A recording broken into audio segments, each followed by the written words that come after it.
Now, My Canine Companion is the first organisation in Ireland to provide trained assistance dogs to those with autism. It was set up by experienced dog trainer Cliona O'Rourke, who noticed that such a service was lacking in this country despite the huge demand. Cliona joins us now to tell us about the important services which My Canine Companion provides, and we're also joined by two parents who have successfully availed of its services, Eleanor Bermingham and Fidelma Taaffe, and the dogs who have become new companions for their autistic sons. Good morning to you all. Good morning, Cliona. We have met and spoken with you before.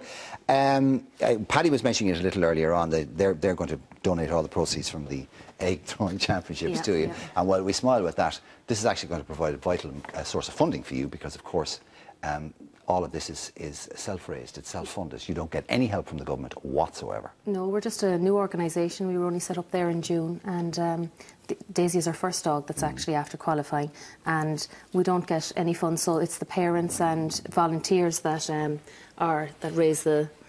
raising the money, and like Paddy there now with the egg throwing championship, and Manor Farm have come on board for that, which is great. All that helps, but the funding is definitely needed. To one assumes that the principle is pretty much the same as guide dogs, but the requirements of the dogs, what it is they have to do, would be very different, though, wouldn't it?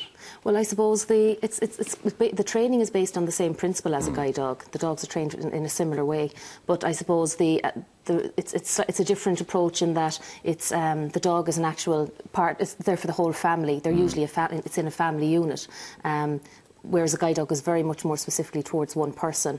And I suppose, these dogs are, the main purpose is safety. So the dogs actually walk attached to the child can walk ahead independently, and the parent walks behind with a 6-foot lead, and it allows the child that independence of not being grabbed all the time by the parent. And which is great for, because, and it reduces the stress levels for the parent, because at least they're not thinking, if I let go of his hand, he's going to be running across the road. Well, safety is obviously a consideration. The second aspect, which is the companionship, is the one. How do you gauge that? Because, I mean, if you're getting a guide dog, right, OK, you're blind or you're unsighted or whatever, there's already a bond and a socialisation, because the blind person realises that this dog is their lifeline to the world. If you're dealing with an autistic child, they are in a world of their own in a lot of cases. And you sometimes even the parents, the people who know them best, can't quite intuit what's going on with their child. Now, you've got to train a dog to do that. So how do you go about selecting the right animal, and how do you train a dog to do that? Well, I think personally, I'm doing this 8 years now, and I think a big reason why it works is that the dogs are non-verbal. A lot of the children are non-verbal. They have difficulty with communication. And I think the dog is there. They're not making demands of them. They're not asking them anything. They're not saying, if you say another word, it's very positive. And then the dog comes along, the parent is saying to the child, oh, you're great, we go out for a walk and we bring Daisy out for a walk, and, well done, you're a great boy for walking your dog. He hasn't really had to do too much. He's not being told to say another word or hold my hand. And it's really positive, because they're kind of given that little bit of space to actually, I suppose, take everything in when they're out and about. And at the same time, the demands on them aren't actually the same. And Fidelma, I can see you both nodding, the pair of you agreeing with everything Cliona said there. Fidelma, tell us about Ralph, and tell us about your situation and your son. Yeah, my son Mikey is 4. He was diagnosed at 3 with autism, and he has a lot of behavioural problems and sensory problems. So for us, the going out is becoming more and more difficult. That's where the really difficulty is for us.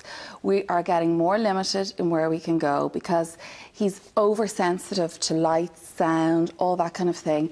And he can go into like a really upset, agitated state himself. He gets overwhelmed.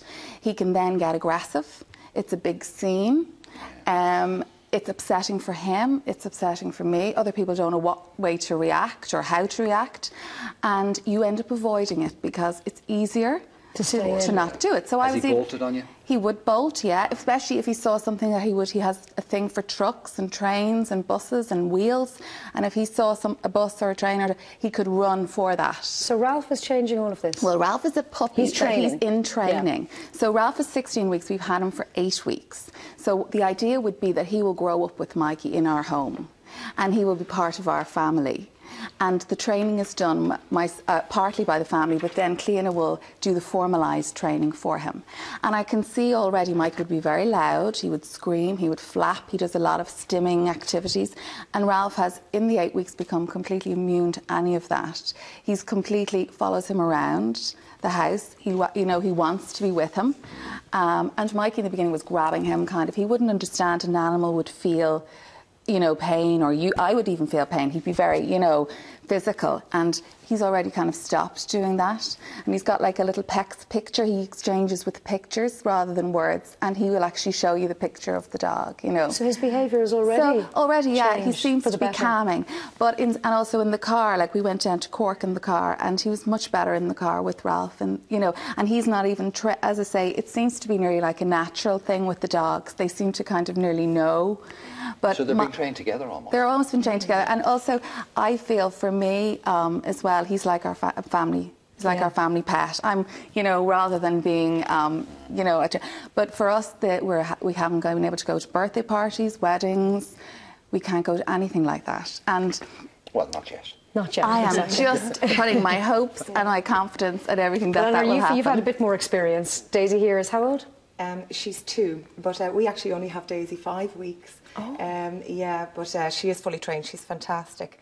JP, my son, is 6, and all that Eleanor is saying is it's ringing familiar here. We had a chat earlier on, and I have to say we have come out of a lot of those behavioural issues. We've done various therapies, traditional and alternative. So now that we have Daisy, we've actually, our biggest, we'll say, issue with JP was language. And not just a lack of it. He would have language, but is not motivated to use it at all at the moment.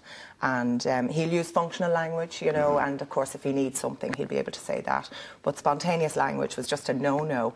And Daisy only arrived 5 weeks ago. And already, she's very much part of the family. We were in my mum's house the day before yesterday, and we were going home, and Daisy was out the back garden. She says, "Where's Daisy?" So he's very aware of her. He's actually using spontaneous language, and that's very exciting. Now, I can't say definitively that is all down to Daisy. I'm sure it's But you've noticed a change in those 5 weeks? A significant change? A huge change. And he has stimming behaviours, and they change, they might come back, these stimming behaviours like the fingers up to the face and with anxiety. And we definitely noticed that has lessened. So the dogs have a calming effect, which is great for the child and for the family and for everyone. Brilliant idea, Cliona. Let's get to the bottom line here. How much does it cost to prepare one of these dogs? It costs between €6,000 and €8,000 per dog, and as I say, we don't get any funding, or it's all basically just voluntary donation and charity events and stuff like that. So obviously, if what's the website, Cliona? How do people help you out? www.mycaninecompanion.net. Okay, well, fair play to you guys, and we wish you well. Thank you very much. Daisy, you're beautiful. Thanks very much. Thanks a lot. Thank you.